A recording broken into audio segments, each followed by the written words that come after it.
You know, a lot of people do art, and but a lot of people don't create. There's a difference between making art and creating art.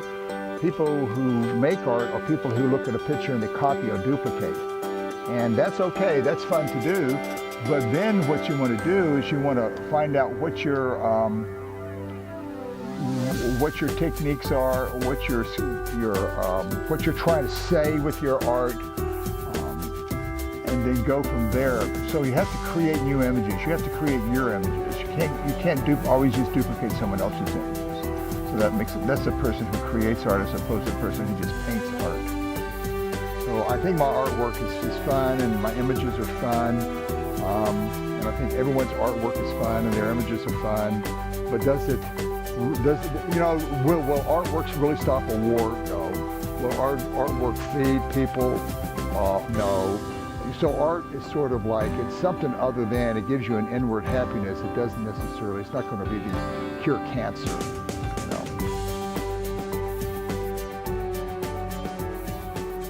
Art is art, and it's a lot of fun. It's something to do in between living and dying. And if it gives you personally, the artist, some sort of enjoyment, that's what it's all about anyway. If you make money on it, which is always fun to do, if you make money on it, that's like icing on the cake. But really, the cake is art. Really, the cake is the search to try to find something creative, to try to create something new in this world, because that's the only way people get enjoyment, by seeing new things. If we all saw the same things constantly over and over and over again, it'd be a very boring world. So if you can create something or get some sort of images that people enjoy and can relate to, that's even better. It makes me happy. It's sort of like telling a joke and have people laugh. It gives you a sense of, wow, isn't that fun? Because for that second or for that moment, you've actually meant something or touched something in another person, which is in itself hard to do. Some emotion or some sort of enjoyment. You've given something to another person that made them feel happy, or maybe they didn't like it. You know, as long as you get some sort of response. So if you can get some sort of response with your artwork, positive or negative, that's great, as long as it causes some sort of response. My most important artistic tool is, I guess it'd be drawing, pen and ink and pencil. It's more direct, more satisfying in that it's an instant gratification. You don't have to struggle as much as you do when you paint. Because when you paint, you have to figure out colors, you have to figure out balance. And when you're drawing, especially when I draw, because I just sit down and draw whatever in my head, I can go to Timland, and in Tim World, everything is great, and I have a wonderful time. So it's a little bit different than painting. Painting, most of the times I draw something out first, and I think about it a lot more than when I just spontaneously draw. But I can spontaneously paint, but you never know what's going to happen. My drawings, people say, look sort of like, oh boy, a little bit like, who do they look like? Escher maybe, but in that they're a puzzle, but they don't look like his refinement. I'm not sure. Frank Stella right now is sort of painting when I'm drawing type stuff. He's taken shapes and he's made them real large. So Frank Stella has got into making things he went from being real flat to his stuffs are cutouts now, all pasted together, so makes them look a little more three-dimensional. So I guess right now I'd have to see Frank Stella. My mentor, the first person I really noticed when I became at least 16 or 17, was Paul Klee, K-L-E-E. And there was something about his art. It was very primitive, and it was very childlike, and it would just look like a lot of fun. So I related to that, and I enjoyed his images and his colors. So that's what I always like in my paintings, a lot of color. The brighter the color, the better it is. I teach, and I always tell my students one of the most important things you learn about painting is when to stop. So if you've got something you really like, don't think, oh, I can do one more stroke on it and make it look better. Don't do it. That one stroke might not make it look better. Then you're going to fight to get back to where you were. It's hard to tell when a painting's finished, but you know it. There's a lot of artwork I have at my home that makes me happy. Right? The dinosaur? Oh, hello, Jane. What are you doing over there, huh, Jane? That's cool. He's cool. Whoops. Nice. Sand time. He got hit in the head, poor guy. And then I got a bunch of these smaller ones right here. So a lot of my drawings, and a lot of my drawings aren't even shown because I have so many of them, and there's some of my paintings. I like them. I like some of my paintings because of the idea that came out. I had a vision, and I got pretty close to reaching it. I don't know as an artist if you ever completely reach your vision that you're trying to express, but you try. If you get close, then that's great. I'm doing a series of superheroes on vacation. And the idea is if you were a superhero, where would you go to have fun? You know, you can't do it here on Earth because people think that you're a hero. So you have to go to another planet to drink, or to smoke, or to party, or to gamble, or to do whatever superheroes would do that they couldn't do in public. So I think my Superheroes on Vacation series right now, I'm having a lot of fun with, and people are responding to them.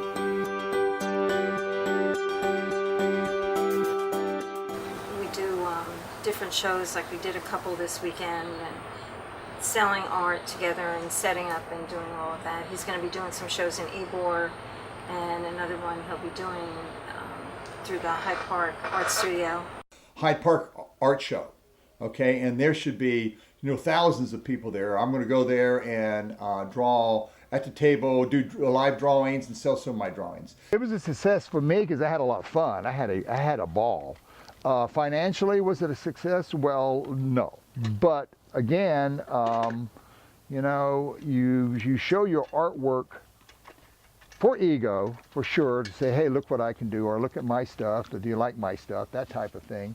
But it's good if you can sell your stuff too. But as far as being a success, it was a success for me because I had so much fun. And I saw so many old friends came by, and it was a beautiful day. All 3 days were really pretty days. And it's always fun to get in a crowd and have people look at your stuff and try to hear what they're saying. Of course, I had one time, my favorite is this guy. I was at the show, and this guy came by, and he said, wow. I heard him say, wow, on the outside. I was sitting inside the tent. I heard him go, wow, look at that, that's great. And he came in, and I'm going, yeah, okay, he likes my art. He picks up a piece, goes, wow, where did you get this? And I said, I was getting ready to tell him, and he said, no, where did you get the frame? How about the art in the frame? The frame I bought at the garage sale. So I told him, get out of here. Okay, thanks a lot. I really appreciate that. So sometimes you get those sort of things, and it makes you laugh. And I don't know what you can do about it. Sometimes it's hard to inform the public how to look at art or how to appreciate art, especially if they don't do art. If they aren't into the arts and they're more into sports. Sports is okay, it's fun, but it's not as fun as art.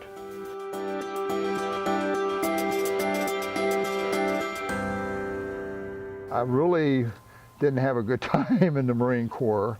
I didn't really like the service, and they didn't like me. So I really don't, I try not to do much with showing the military. If I did one time though, paint like on my cover.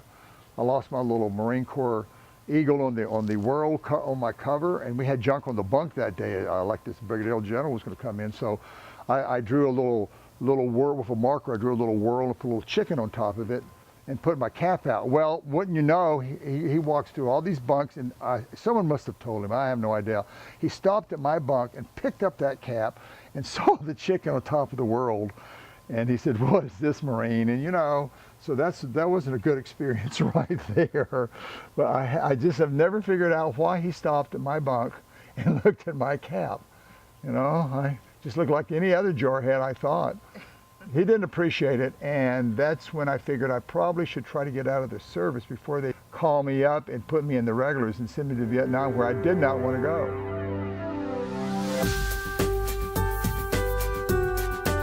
It's a constant aspect of his life. It is what keeps him going. He's very, very active, and if he's not doing his art, he gets real nervous. You know, like he gets real jumpy. His art calms him down. He has to do it constantly. When he comes home, he sits in his chair and he starts doing drawings. He does drawings for hours. All weekend, that's what he does. And then the drawings inspire him to do different paintings. Like this painting here began as a drawing and then became a t-shirt, and now it's a painting. But he's amazing the way he does his art. You know, I watch what he's doing, I'll say, wow, I really like that. Some things he does I don't like at all. And I'll say, I hate that. Other things I'll say, stop immediately, it's perfect. Don't do another thing. So I'm constantly watching what he's doing and appreciating it, and I'm very supportive, as he is of me also. I love what he's doing all the time. To me, everything he does is a work in progress. It's so interesting, and I see things in his art that he's been through in his life. He'll see something or read something in science or history, and I'll see that come out. Or I'll see an experience he's had with his father or his brothers or his mother, and that will come out. Sometimes even a discussion that he and I have had, and that will come out in his art. And I can interpret that and see it, and I might say to him, wow, this reminds me of the day we did thus and so, or something that you said. And he'll say, really? I didn't think so. Well, a friend of mine came to me and said he was the director, and he asked me to would I like to be in a movie, and I said, oh yeah, be in a movie, that sounds like fun. So he said there's a couple of talking parts in the movie, and I said, okay, I'll give it a shot. I probably won't do well, but I'll give it a shot. And he put me as a director, directed a movie that he was directing, which was really fun. And it was fun seeing the background of what people were doing, how they put a movie together. You know, you just don't think there's a lot of people that are behind the camera making it really happen. And to see all that come together was a lot of fun. The one word he had to say was, cut. Oh yeah, that was right. Cut. Yeah, right. Well, you know, that's her opinion. That was hard I to don't think remember. I couldn't quite get cut. I was going cut or cut. You know, so. He did really well. It was funny. Okay, guys, that's a cut and a wrap. Guys, Tim definitely should stay. Painting and drawing rather than acting is the most important aspect of his life. That's what he does best. you're putting yourself out there. Are people going to like what I'm doing? And you hope they like what you're doing, but if they don't like what you're doing, you go, okay, well, that's all right. At least I got a response. And then you find out, well, what don't they like about it? And if that has some validity to it, you go, okay, then I understand what you're saying, and I'll change that, or I'll try something different. So every time you do art or do anything creative, you're putting yourself out there. And if you can put yourself out there and still have enough, can't be hurt by people's criticism, or even take too much praise too much into yourself, because then you've got to get a big head and you get a big ego. But just understand that they're just giving their view of what you're trying to do, because in reality they don't know what you're trying to do. You hardly as an artist know what you're trying to do. You're searching to do something different. You're trying to represent some style and some emotions, some feeling that you want other people to understand. You're trying to touch people. Again, you're trying to touch people. And you're trying to, instead of using words or using music or using dance, you're using color, you're using shape, and you're using form. So all this all adds up to fun. That's why I do all this, because it's fun. It's bringing people together. It's trying to get the public to see art, and it's also so much fun to me. This is how I have my fun. That's our main drive in life, is to have fun. If you can.